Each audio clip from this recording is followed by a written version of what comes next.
दोस्तों आज हम बात करने वाले हैं एक ऐसे माउंटेन रेंज के बारे में जो केवल भारत का ही नहीं बल्कि पूरे एशिया का सबसे ओल्डेस्ट माउंटेन रेंज है। आज हम बात करने वाले हैं उस माउंटेन रेंज के बारे में जिसे हिमालयास का बड़ा भाई भी कहा जाता है और जिसका भारत के करंट ज्योग्राफिकल स्ट्रक्चर फॉर्म करने में एक अहम रोल है। जिस माउंटेन रेंज ने न केवल दिल्ली एनसीआर को रेगिस्तान होने से बचाया है बल्कि इंडिया के नॉर्थ वेस्टर्न पार्ट में लाइफ और बायोडाइवर्सिटी को अकेले दम पर सस्टेन किया है। जी हाँ, हम बात कर रहे हैं इंडिया के नॉर्थ वेस्टर्न पार्ट में located the Aravallis mountain ranges. तो चलिए शुरू से स्टार्ट करते हैं। Extent of Aravallis.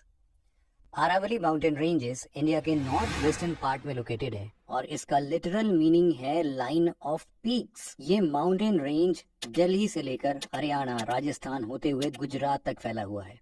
इसका टोटल लेंथ 700 किलोमीटर से भी ज्यादा है और इस माउंटेन रेंज में लोकेटेड हाईएस्ट पीक है गुरु शिखर, जो राजस्थान के माउंट आबू के नजदीक लोकेटेड है। गुरु शिखर पीक की हाइट 1722 मीटर्स है, जो पूरे अरावली रेंज में सबसे ज्यादा है। Aravalli mountain ranges mineral resources के साथ साथ प्रेशियस स्टोन्स जैसे कि ग्रेनाइट, सैंडस्टोन और मार्बल्स में बहुत रिच है। इनफैक्ट अरावली में लोकेटेड मकराना के बारे में आप सबने सुना ही होगा। मकराना हाई क्वालिटी मार्बल्स के लिए पूरे देश भर में फेमस है और यही वो जगह है जहाँ के मार्बल्स का यूज आगरा के ताजमहल को बनाने में किया गया था। खैर, ये तो बात हो गई अरावली के एक्सटेंट की।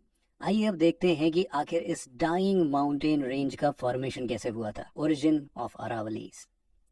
दोस्तों, जैसे कि हमने पहले भी डिस्कस किया कि अरावली केवल इंडिया का ही नहीं बल्कि पूरे एशिया का सबसे ओल्डेस्ट फोल्ड माउंटेन रेंज है। इसका फॉर्मेशन आज से करीब 2000 से 3000 मिलियन साल पहले हुआ था। हाँ जी, बिल्कुल सही सुना आपने।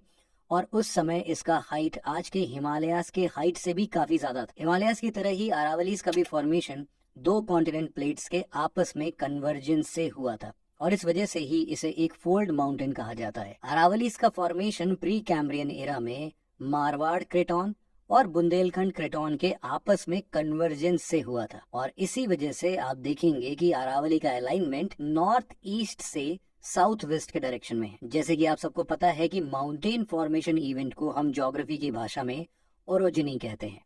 अरावली का फॉर्मेशन जिस जियोलॉजिकल इवेंट से हुआ उसे हम दिल्ली अरावली ओरोजिन कहते हैं और ये आज से करीब 2.3 बिलियन साल पहले उस समय हुआ था जब हिमालयस माउंटेन का नामो निशान तक नहीं था। उस time Indo Australian plate Eurasian plate से टकराई ही नहीं थी, इसीलिए हिमालयस का तो कोई नामो निशान नहीं बनता। खैर, जब इसका फॉर्मेशन हुआ ना तब इसकी हाइट काफी ज्यादा थी, लेकिन सालों से लगातार इसके इरोजन, माइनिंग, एक्सप्लॉयटेशन और कॉन्टिन्यूअस वेदरिंग के चलते इसका एवरेज हाइट अब मात्र 400 से 800 मीटर ही रह गया है। अरावलीज में इलीगल माइनिंग और इंक्रोचमेंट का अंदाजा आप बस इसी बात से लगा सकते हैं कि सेंट्रल एम्पावर्ड कमेटी, जो कि एक एक्सपर्ट कमेटी थी जिसका फॉर्मेशन सुप्रीम कोर्ट ने खुद अरावली माउंटेन्स में हो रहे इलीगल माइनिंग को स्टडी करने के लिए किया था, उसने अपने रिपोर्ट में कहा कि लास्ट 50 सालों में राजस्थान में मौजूद 128 में से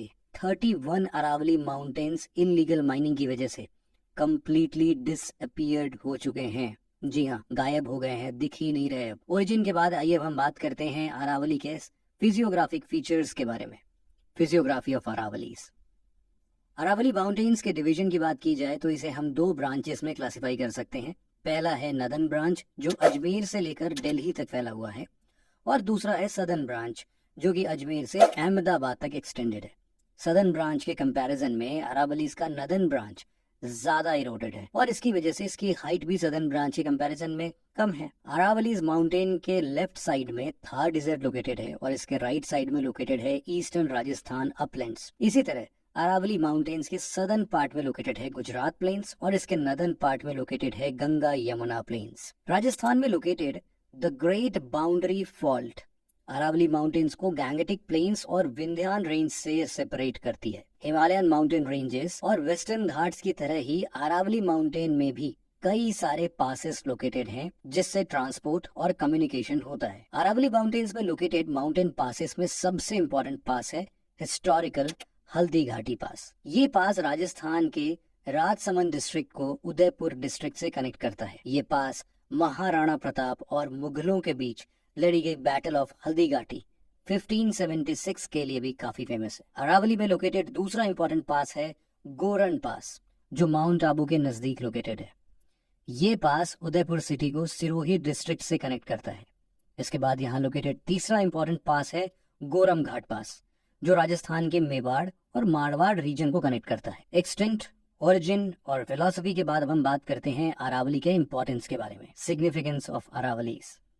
दोस्तों, ये काफी अनफॉर्चुनेट है कि हिमालयाज के सिग्निफिकेंस के बारे में तो बहुत कुछ लिखा पढ़ा और डिस्कस किया गया है, लेकिन इंडिया के नॉर्थ वेस्टर्न पार्ट में लोकेटेड इस डाइंग माउंटेन के सिग्निफिकेंस को हम अक्सर साइडलाइन कर देते हैं। अरावलीज का इंपॉर्टेंस किसी भी मायने से हिमालय से कम नहीं है, जिसे हम आगे देखेंगे और समझने की कोशिश करेंगे। अरावलीज का सबसे बड़ा सिग्निफिकेंस ये है कि ये इंडिया के नॉर्दर्न प्लेन्स में डिजर्ट के एक्सपेंशन होने को रोकता है। आज अगर अरावली ना होता तो शायद दिल्ली, ईस्टर्न राजस्थान और वेस्टर्न उत्तर प्रदेश इतने हरे भरे नहीं होते। ये अरावलीज ही है जो ना बल्कि थार डिजर्ट के ईस्टवर्ड एक्सपेंशन के लिए एक मेजर फिजिकल बैरियर की तरह काम करता है, बल्कि ये माउंटेन इंडियन ओशन से आ रही मॉनसून विंड्स को भी ईस्टवर्ड पुश करता है, जिससे कि वेस्टर्न उत्तर प्रदेश, ईस्टर्न राजस्थान, दिल्ली, हरियाणा के साथ साथ पंजाब में बारिश होती है। मॉनसून विंड्स के साथ साथ Aravallis mountain Indus river basin और गंगा रिवर बेसिन के लिए भी एक वाटरशेड की तरह काम करता है। तो आपने देखा कि आखिर कैसे ये अरावलीज न केवल इंडियन फिजियोग्राफी बल्कि यहाँ के क्लाइमेट, बायोडाइवर्सिटी और भी बहुत कुछ के लिए इम्पोर्टेंट है। आज के समय में जब इन माउंटेन्स का एक्सप्लॉयटेशन अपने चरम पर है,